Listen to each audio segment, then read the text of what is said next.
The Holy War is here. The Holy War. And the Zone is getting you ready for a historic battle between the Utes and the Cougars. Watching Utah on film, really talented team with so many different weapons, and that's in all three phases. When you know you're going up against Kyle Whittingham and his staff, the players are going to be well coached, they'll be tough, and they'll be physical. What have you seen from BYU quarterback here, Bob? I'm just going to focus on us this week, our guys, our coaches, so I'm not going to give much thought on the opponent this week, and so really you have to ask them, what they think of Bear. The things that A-Rod has been able to do when everybody was so concerned about a true freshman leading our team, I think everyone should give him a lot of credit for what he's been able to get done with Bear. And Bear himself deserves that too. But with all that said and done, man, I want to keep him humble. Our goal is to stay humble and stay hungry. Holy War coverage on The Zone is presented by UCCU. Love where you bank. This is 97.5, the KSL Sports Zone. Hans Olsen, Scott Gerard, 97.5, the KSL Sports Zone. Great conversation with Kalani Sitake. If you missed it, it'll be up on our podcasting feed. You can catch it at KSLSports.com. But better yet, just search Hans and Scotty on your podcasting platform of choice and get the show, subscribe, leave a rating, hopefully a good one, and because we have very we're sensitive feelings, so come on, keep it nice. All right, joining us now, one of our favorites, Ian Fitzsimmons, ESPN. Ian, how the heck are you, man? Well, first of all, Scotty, no, be brutally honest. We aren't sensitive. We want good feedback, and if we screw up, then yes, let us know, and we'll try and be better. Like for this segment right now, I guarantee you the feedback will be, why do you have this inbred on every single week, Scotty? So there you go. All right? I mean, there it is. Done. Hey, by the way, I made my first run at Gumbo, and it's got power? Yeah, I got a ways to go, but I felt pretty good about round one. So hopefully we can get it dialed in here pretty soon. But Cajun Power is the real deal, man. There's no joke. So hold on. Here we go. Now we're getting into something from like 3-4 weeks ago. Yeah. I have not tried it yet. I have it, but I did taste the Cajun Power. Folks, we're going back now to this was Florida LSU. Yeah, right? yeah. So about a month ago. And I stopped by the same tailgate every single week because their food is amazing, and they are – when I say Louisiana's finest, and that's a bold statement because I'm from the boot, and for people who don't remember, I am a proud boot boy, and Louisiana people just are givers. They really are. They just welcome you in. So this is probably 15 years ago, Scotty, when I first found this tailgate walking from – because if you miss the police escape out of Death Valley – you're bogged down and you ain't moving, man. The media, if you miss the media police escape, you're stuck there for like 4 hours. So I told our producer, John Madani, 15 years ago, hey, let's park here by River Road. My cousin has a tailgate there. So walking in, everyone gets fed. And then before coaches interviews, and then when we're leaving, everyone gets fed. We have now parked in that same spot for literally 15 years. And that's where this whole thing started, right? And the sauce piquant, alligator, Cajun Power story. Folks, Brant Langlois is an old friend. I mean, again, 15 years in. He said his dad told him, don't try and make sauce piquant. Don't ever try and make a gumbo roux ever again. Your grandfather knew a man who owned a diner.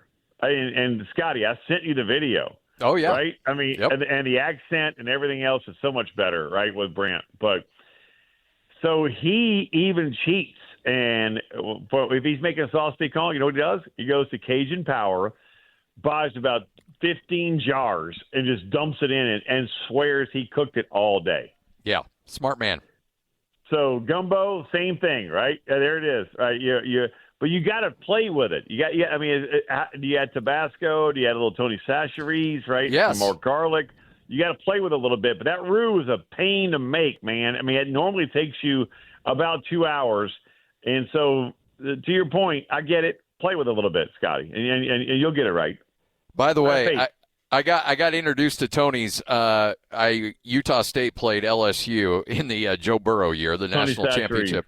And Chris Blair, the play-by-play voice of LSU, he knew that Utah State was going to get blasted, so he tried to be as hospitable as possible. That green bottle came your way, didn't it? Yep, he gave me a big box of Tony's, and it had 4 or 5 different flavors in it, and it was the greatest gift, birthday, Christmas, whatever I've ever been given.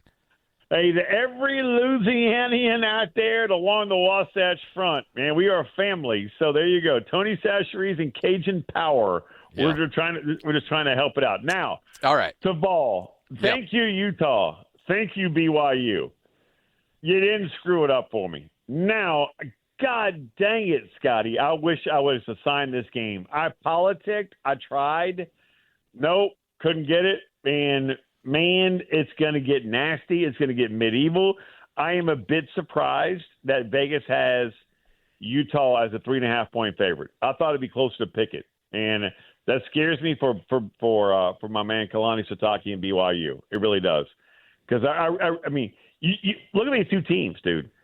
They are so eerily similar, and combined record 11-1. Let's get nasty. Let's go. I mean, it's going to be awesome, and I just want to get off the field, back to the hotel, and have a little Tony Chachere's and maybe some Southern cuisine in front of me after I do Oklahoma, South Carolina, and get ready to watch paint on paint, red on blue. Let's get nasty. I have been around this rivalry in the media since 2003. You've been in this when you were here in Utah. You were in the middle of this rivalry. You know what it's about. Loved it. But it is now ramped up to an 11. I can't remember a game that had this much on the line. Conference opponents, 5-1 versus 6-0, nationally ranked, Big 12 championship game, trying to keep pace with Texas Tech. I mean, there's so much on the line in this game. Ian, it is absolutely a sports radio dream this week. Oh, forget sports radio. I mean, it's a sports fan's dream. I mean, Scotty, it is phenomenal. It doesn't get much better. Rivalry? I mean, come on, man. When it comes to – I truly believe this, and I have – anytime I'm on SiriusXM or ESPN or ESPN Radio, whether it's TV, or just a radio side, which where, let's be honest, with my looks, that's where I belong. This is one of the most underrated, underappreciated rivalries, not in college football. I'm talking about in all of sports. It is pure hatred, but respect. And that's what I love about it. What separates the Iron Bowl, right, from Alabama, Auburn, and BYU and Utah is your neighbor. It could be your enemy. That's what's different about it from Ohio State, Michigan. Now, Army Navy, that Army Navy is by far bar none, and it will never, ever, ever be supplanted as the number one rivalry in all of sports.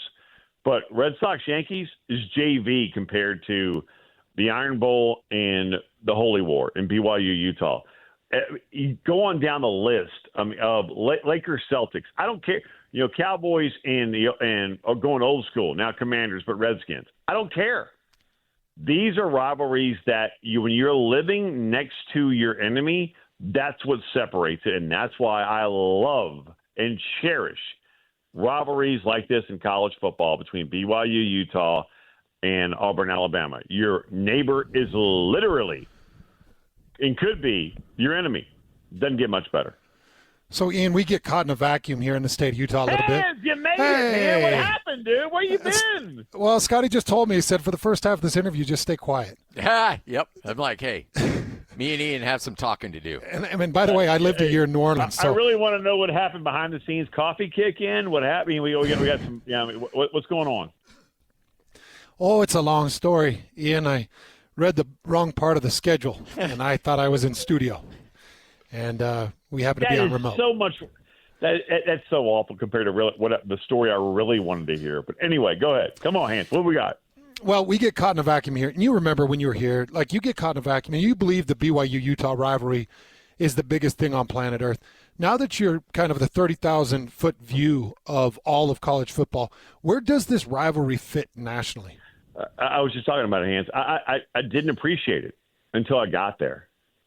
and spending those 3.5 years there was something that I will always cherish. With my family, we go back every single summer and spend at least 2 or 3 weeks along the Wasatch Front because we became so connected to that community, that whole area. It's so special, and it was a hidden gem. Now, obviously, Park City and the ski resorts and everything else has become nationally known the last 25 years. But when it comes to just that sports rivalry, Hans, I could not agree with you more. I did not. And I fully admit this. And I've admitted this, on TV, on radio, you name it. It's one of the more underrated, underappreciated rivalries in all of sports. It really is. And I did not appreciate it until I got there. And that is Alabama-Auburn. It's a different version of, the Iron Bowl.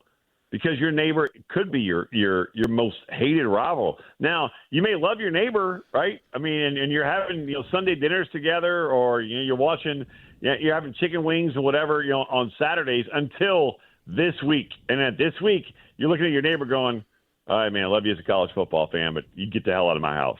No, we're done. We're over. That's Alabama-Auburn. That is what I did not know about Utah and BYU. And I can't wait to watch it. I mean, I really can't. And I politicked. I tried.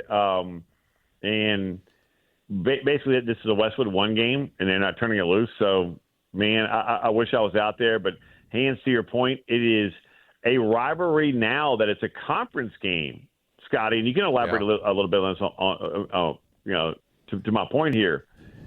Now it's a conference game. Now I think more of America is learning and seeing, holy hell, these two, this is pure sports hate, but sports respect. And now that it's a Big 12 game, I think more people are finally taking note of one of the great rivalries in college football. Hans and I debated this a long time ago, or at least over the last couple of years, and I was of the belief that Brett Yormark really screwed up by not having this as the last game of the year. That Friday or Saturday after Thanksgiving. You're spot on. Yeah. I know where you're going with this because, look, Ohio State lost to Michigan last year, right? Yep. Where's Ohio State at the end? Holding up a big trophy. Right. So the rivalry game, and I didn't think about that. You're spot on. Alabama-Auburn is the last game. Ohio State-Michigan is the last game. This should be the last game on their calendar. Scotty, you are spot on. I hadn't thought about it, and you could not be more correct. Last year they had a bye leading up to it, and they're like, okay, well that's great. So we had 2 weeks, but it just I get it, and I think the coaches actually kind of prepare. They would prefer it because they don't. If one of them's in the Big 12 title game, they don't want to come off the emotions of this game going into a Big 12 title game. A lot of that makes sense, but, man, I just want that as a Friday, 2 o'clock afternoon on Black Friday and watching all hell break loose in one of these stadiums. Dude, imagine this. Now we're getting nasty, right? Now we're going we're from PG-13 to a whole other rating here. Imagine if you had Texas A&M at 11 a.m. Mountain Time. And then the next window was Utah-BYU. And then the next one, you know where I'm going with it. And the next window was Ohio State-Michigan. Holy hell, guys. Can you imagine a better Friday or Saturday afternoon than that? Can you? Nope. On rivalry weekend? Not at all. Especially now we're getting it here in 5 days. And look, let's go swap paint. It's red, B, blue, and let's get after it. When you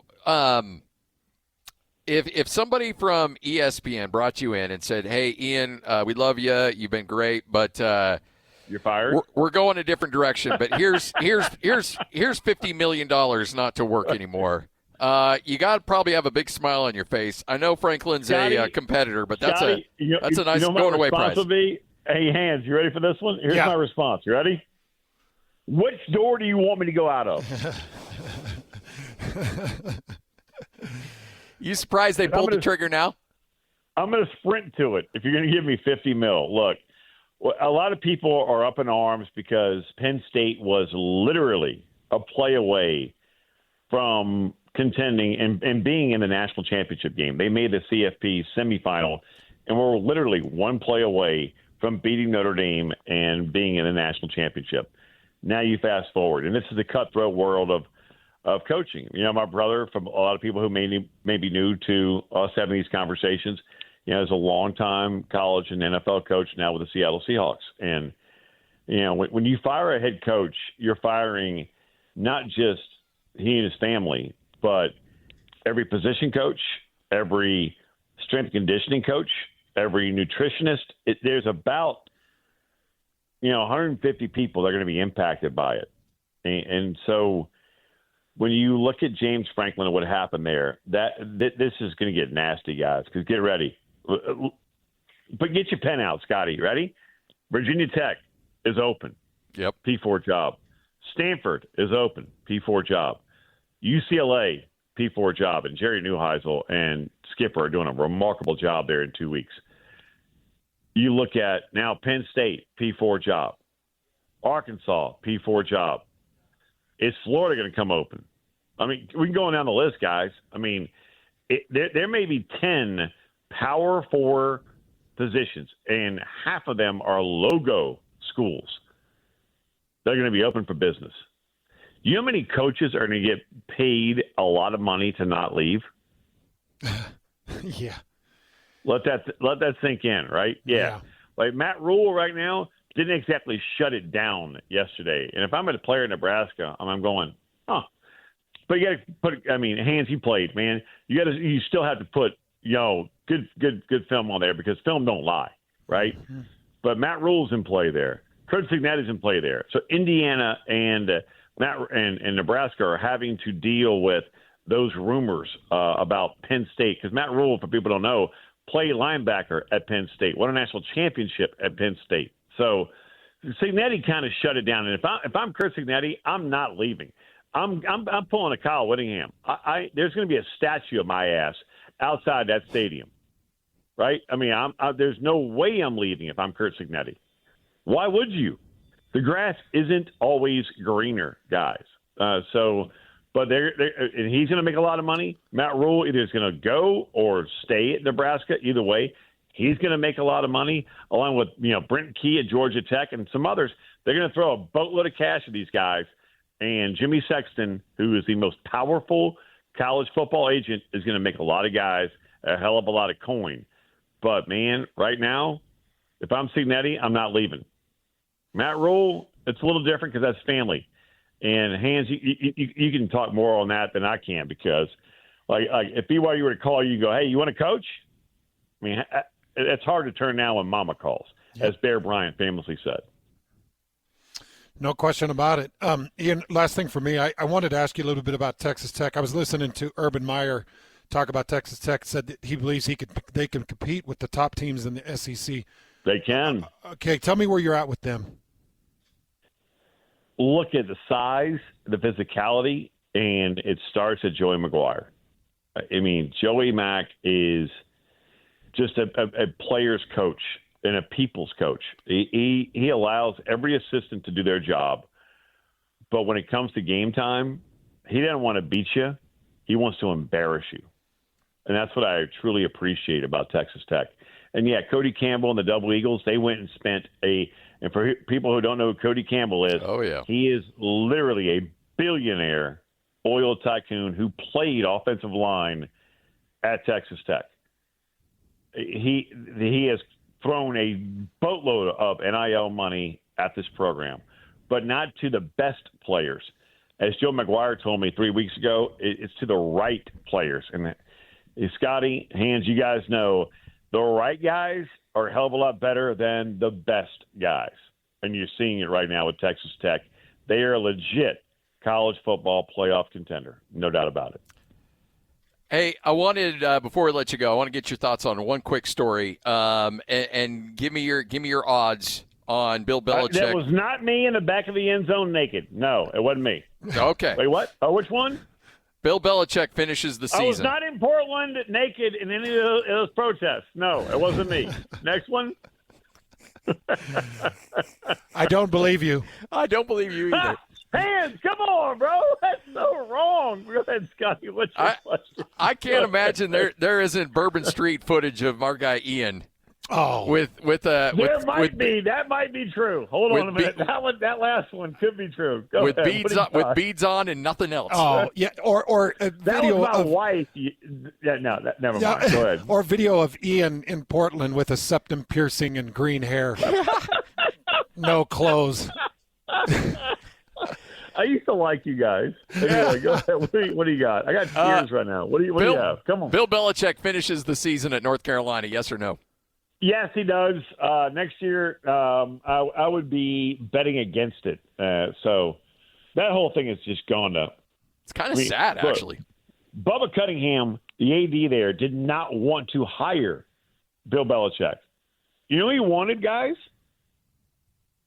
Who? Certain head coach at Tulane, who's just a blue-collar, boy dog warrior. I love Johnny, man. He is awesome. That's who he wanted. But he was forced to hire Belichick. And now we're seeing this.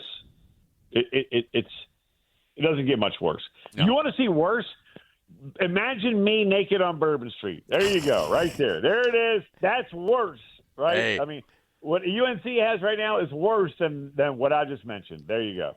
Hey, you're the best, man. We appreciate it. Thanks for hanging out with us. Thanks, Ian. Wait, no more naked talk? We're done? Yep. Well, we're out. Remember, you are in Salt Lake, so, we got to keep the naked talk to a minimum. Up, not me. There you go. Blame him. All right. I'll take the Utah, BYU. Let's get after it this weekend. I can't wait to watch it. It's going to be awesome. Let's See you, boys. do it.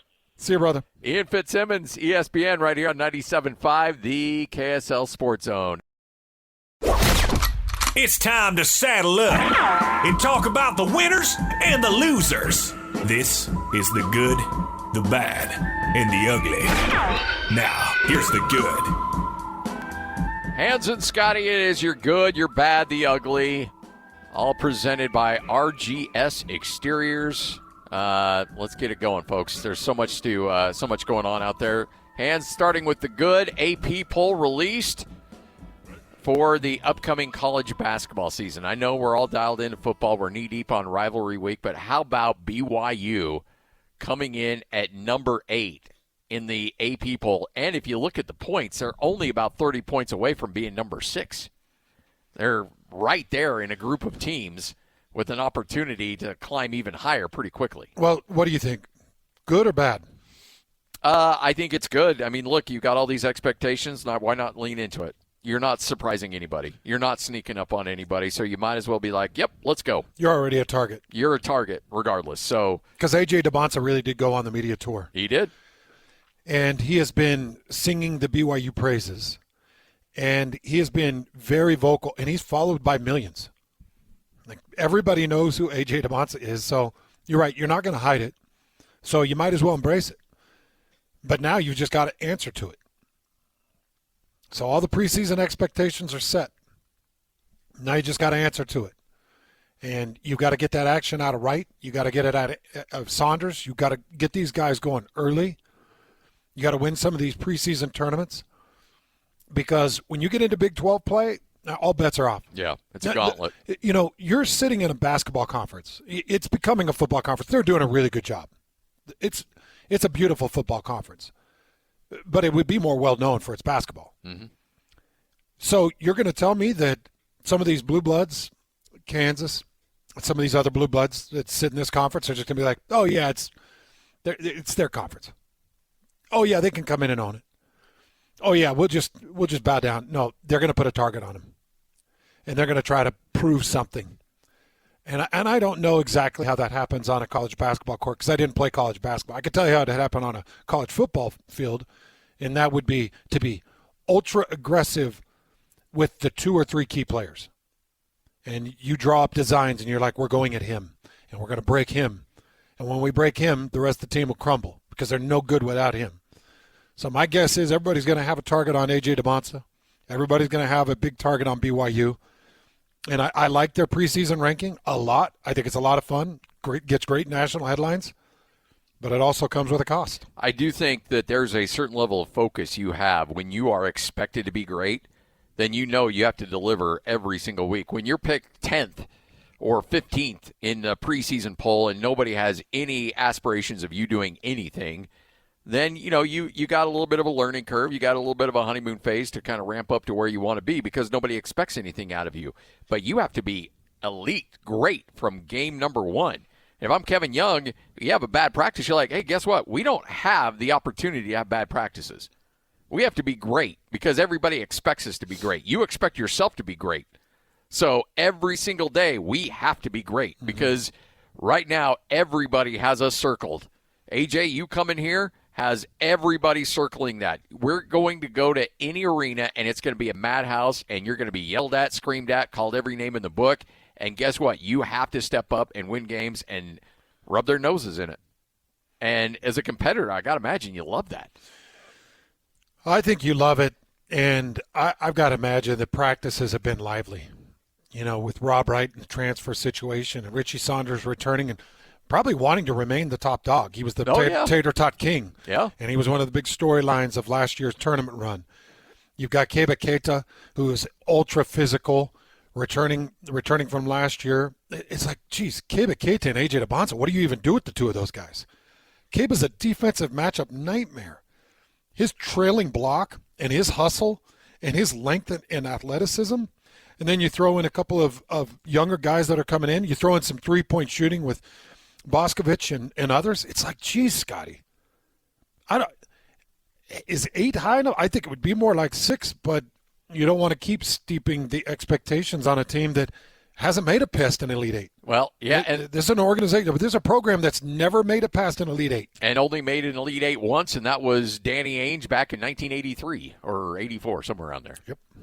All right, Hans and Scotty, 97.5, the KSL Sports Zone. Coming up next, another edition of Whole World News right here on the Zone.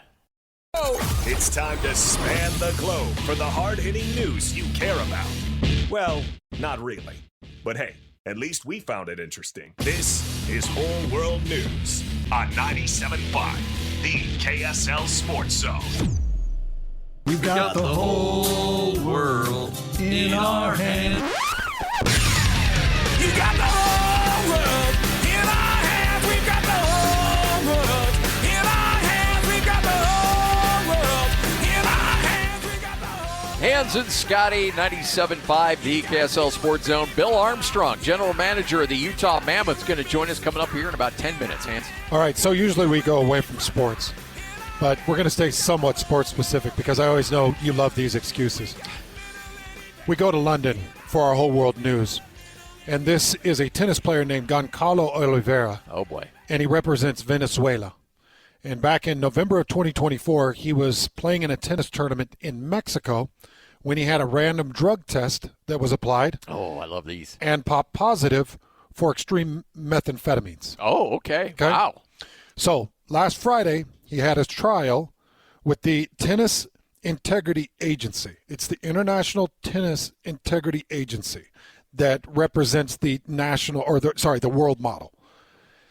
And Mr. Goncalo showed up for the trial, and they said, Mr. Goncalo, what do you have to say for yourself and a positive methamphetamine test? And his excuse was, I had just made out with a woman that was smoking meth. His excuse was French kissing a meth head. A meth head. So the international committee sat there and looked at him like, Goncalo, tell me you have something better than French kissing a meth head. And he said, no, I am being honest. And they slapped him with a 4-year ban. Good. 4-year ban. They're like, you're either going to come square and we'll take it easy, or you're going to stick with this making out with a meth head and we're going to hit you hard. And he would not budge. So they put a 4-year ban. He cannot compete in international play for 4 years. And you say good? Yeah, absolutely. What if it did come from? Well, then he can't be making out with some lady that's got rotted teeth and just got done smoking a pipe. You know, I know we got to jump out of this because we got Bill Armstrong coming up at 2:00. Don't miss this because Mammoth have kicked off their season. Some really good things some negative things, but we're going to get into it with Bill. All right, let's not waste any time, Hans. Let's get to it. General Manager of the Utah Mammoth, Bill Armstrong, kind enough to join us. Bill, how are you? Hey, Bill. I'm doing great, gentlemen. How are you guys doing? We're doing great. Can't wait to see this team on some home ice. I know that you've enjoyed getting the season started, but can't wait to see this team up close in action in Delta Center. Yeah, I think our team is super excited about playing there. It's going to be unbelievable how loud it is, and the new seating. It's going to be, and we've got new ice this year, so can't tell you how excited we are to play in front of our home fans. Bill, you've been doing this a long time. How many times have you started 3 straight road games to start a season? Not very often.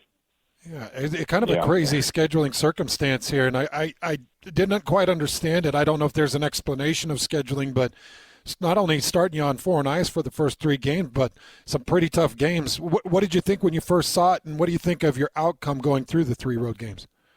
Well, you just got to find a way through it, and I felt like the first game we played a heck of a game. I'd say Colorado's probably the number 1 team in the National Hockey League, and we at times in the game we kind of give it to them a little bit, and I really liked the way that we played. And then we went into to Nashville, and we found a way, to squeeze out a win. And I love the character of our group because we didn't play very, very well in the game, and that's a little bit of feeling out and playing on the road, and when we found a way to win, and we go into last night's game, and it was an interesting game because we didn't play very well in the first period, but the second and third we did, and we had pucks jump over our stick. It was one of those games we didn't finish on our opportunities, and we kind of give it to Chicago for 2 pretty good periods, but we weren't able to create any offense from it. So it was a little disappointing to walk out, not give them much, and then they walk out winning the game 3-1. So we've got to find some offensive game, and we've got to find a little bit more of an identity where we're a little bit more consistent with the way that we play from the start of the game to the end. I know your heart breaks for a guy like Sean Dursey, who's dealing with an injury and expected to miss a few weeks, but how do you keep a guy like that who's been dealing with injuries, keep the moral, keep the emotions up and stay positive when this one hit him so early in the year? Yeah, and he's a character guy for our team. Like, he's the guy, he's the life behind the, in the dressing room and in practice, and making sure everybody goes, and he works at, 100% of his effort all the time. So he's a huge part of our team. I think Dur's going to be back quicker than people think. Obviously he's getting his shoulder looked at today, so hopefully some good news, and he's back sooner rather than later. But he's a huge part of our team. But what I love about, is that mentality is next man up. Simashev's, probably played his best game of the year. He stepped in, he was real good, and, you could see when he played one-on-one coverage last night how good he is when he, I call him the fly swatter. He took the puck twice away from one of their best players just at ease. So he's a good defensive big man, D-man that he will learn to create some offense over time, but he stepped up and jumped in at Durs's place. So I like that aspect of our team. It's next man up mentality. So I got to see Peterka's goal last night against Chicago, and I know he had a point against Nashville. First 3 games set for Peterka. Give me your thoughts on his fit and his play and his style, and what more you can expect from him. Well, I think there's a lot more in JJ. I think he's got a lot more to offer. I think one of the things that you're going to love about him is he can produce 5-on-5. It's hard to do in the National Hockey League. That line of Cooley, Gunther, and him are just getting going. And they've showed some really, really good chemistry. Like last couple of games, it's almost like every time they're on the ice, they get a chance to score, they draw a penalty. So, and Gunther's been leading the charge. But JJ's, he is super offensive guy, and he's got a tremendous amount of potential. I still feel like he's still feeling his way here. He's not completely comfortable. I think that will come with him, and you'll be able to see his elite offensive ability. Dylan Gunther's been lights out for us, and that line is just ton of, you can see it coming, and I think there's a ton more growth in that line. What does it mean having Barrett Hayton back in the lineup for you? Well, he solidifies, our center position, because now you've got Hayden, Cooley, McBain, and Stenlund, and we've been banged up in the center position all preseason. So get him back in the lineup and now playing with Schmaltz and Keller, that's been a great line for us for about 3 years. So that kind of just helped that line go. And I know Hayes was feeling his way last night, but he's going to have a big one against Calgary. And, he feels so, whether it's killing penalties or it's on the power play or playing with the big, Keller and Schmaltz, he's just a tremendous player that he kind of behind the scenes makes our team go. So, Veggie, and the net opportunity to see him a little bit, just to talk about what you've seen from him in the early start of the season. Well, he's been real good. He's coming off a great year last year where, down the stretch, I think he played 24 of the 25 games, played 2 great games for us in Colorado and then in Nashville. And so he's a huge part of our team. He's a brick wall back there when he gets going. And so he's been a huge part of our team. And now you just see him a little bit more comfortable playing in front of our defense. And he's been real good. We're looking for a huge night out of him against Calgary. So Vitek steps in last night against Chicago. Talk about him. Well, he's a great, obviously Veggie, you're number one, and he comes in as your number 2, and he's one of those guys that he just rises to the occasion, and we expect big things out of him. He obviously played in Florida for a Stanley Cup, and he was their number 2 guy, and he's always pushing. He's looking for the big games too, and he has that ability. So we're looking for big things out of him, and the 1-2 punch with him and Veggie. We're hoping that will get us into the playoffs this year. When you have a guy like Agazino, who's been around the league for a long time, he's got, 16 years under his belt in the AHL and the NHL. What kind of – and he's played for a bunch of different teams, so he's seen all different kinds of personalities in a locker room. What kind of assistance does that guy bring into a locker room? Because there's really nothing he hasn't seen or been a part of. Yeah, he's been around a long time. He's a great pro. He's obviously gone up and back between the NHL and the American League, and he knows his job. He knows what's expected of him every single night, and he goes out there and gives you everything he's got. We love the fact that he just doesn't make a lot of mistakes. He can jump on in any line, and he's been when we've been banged up here early on in the season in the middle of the ice, he's been a key for us. He can jump on any line and get it done. But just a tremendous pro, someone that approaches the game with consistency every single day. So he's been a great add for us, whether he's playing in the minors or he's up top with us.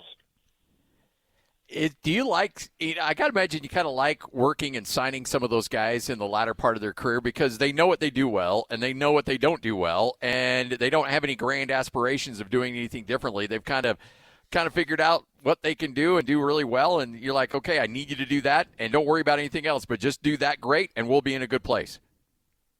Well, sometimes you're in the draft, and the scout leans over to you, and he goes, I love this kid. He's an elite player, but he'll probably be on 3 teams before he figures it out. Yeah. And that's sometimes how it goes with players. They've got to go through a little bit of a crisis, and then they got to finally make a business decision if they want to play in the National Hockey League and are they willing to commit to this role. And sometimes they put both feet in and they go and they find a home in the National Hockey League because they commit to that role, and sometimes that takes a few teams for the players to go through. But you like to get those veterans that will jump into that hole and do their role and do it well. Talked about Colorado and the fight you put up against Colorado, and you'd mentioned that you thought that they're probably the best team right now in the National Hockey League. And I'll tell you, Bill, watching McKinnon and Nikas, it's just like it's hard to believe. I mean, these guys have combined for 16 points through the first 3 games. It's a glut of wealth. But talk about what it's going to take to be able to take on a team like Colorado and come out of that thing with a victory. Well, I think as we go, I mean, I felt like we played such a great game against them. We didn't walk out with the 2 points, but I think it was like a feather in our cap a little bit. Our players felt good about their game playing against the big boys. And for us to beat them, we got to get to a higher level of offense, and we haven't got to that yet. But we've got to make sure, we've got to, obviously kind of secure our power play, make sure we tweak that a little bit. And we've still got some more improvements to do offensively. If we can do that, I know we can hang with them, and not only hang with them, but beat them. And that's something, as the NHL moves along every 5 to 10 games, it improves. And we expect that improvement in our team to make that next jump. And I still think there's a few tweaks that coach can do, and, whether it's the PK or the power play and getting, our some of our top lines just, performing at the best they can be. will help us get past them. I've always talked to baseball managers, and they've always said, it takes until about Memorial Day before we kind of have a good vibe on our team and who we are and our ultimate strengths and weaknesses and the identity of a team. Is there a moment where you're like, okay, this is pretty much who we are? Is it Christmas? Is around that time where you kind of know, okay, this is what we're working with? I think it's Thanksgiving for us. It doesn't mean you can't keep improving and get to a higher level, but I think you kind of know the strength and weaknesses by Thanksgiving with your club. And there's only been one exception to the rule. That was the 2019 St. Louis Blues, who were in dead last January 1st.